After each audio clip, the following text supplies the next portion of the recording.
अस्सलामुअलैकुम दोस्तों की हाल चाल है जी। उम्मीद आ तुसी सारे खैर खरीयत नाल होवोगे।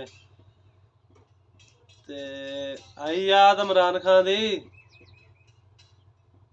देखो रात दा इन्हां चोरां ने काम होर चक दिता। असी डीजल लैण गए पंप तो उन्होंने सानू आह डीजल दिता भोरा। वो कहंदे जी कि असी तुहानू क्यों दईए, असी सस्ते रेट ते साडा राती 12 वजे महंगा हो जाना।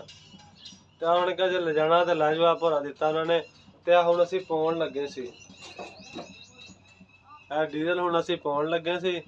तो मैं कहा दोस्तां नाल नाले शेयर कर दईए ते नाले दस दईए कि जेड़े बड़े गुण गाउंदे सी कि शहबाज शरीफ हुणी आ जाणगे ते एवें कर देणगे ते हर शै सस्ती हो जाएगी, फलां हो जाएगा। तो सुनाओ हुण याद आ रही आ नवें पाकिस्तान दी कि नहीं, कि हाले भी पुराना ही चाहिदा।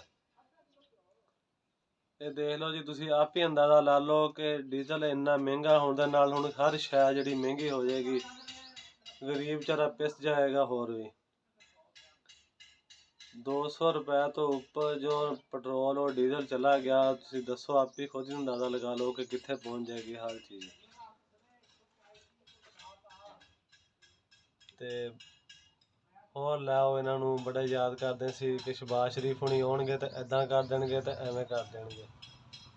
आ वेख लो, असी भोरा का डीजल लै के सानू फीडर विच बच्चे दे फीडर कोल सी, वो बच्चे दे फीडर च डीजल पवा उन्होंने फिर दिता। उन्हें कहा आ लै लो जे च लैना, नहीं तो ये भी कोई नहीं लभना।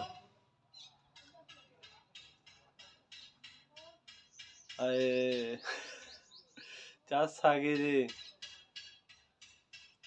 ते उम्मीद है तुहानू साडी अज दी वीडियो पसंद आई होएगी। जेड़े दोस्त साडे चैनल ते नवे आ ते साडे चैनल नू सबसक्राइब करियो ते वीडियो नू लाइक भी करियो ते नाले कमेंट विच दसियो कि की राय तुसी दिन्ने आ इस हुकूमत दे बारे। ते दुआवां च याद रखियो ते नाल ही चुनो तुहाडे को इजाजत। अपने सोहणे वीर मुहम्मद अवैस नू दो इजाजत। अल्लाह हाफिज़।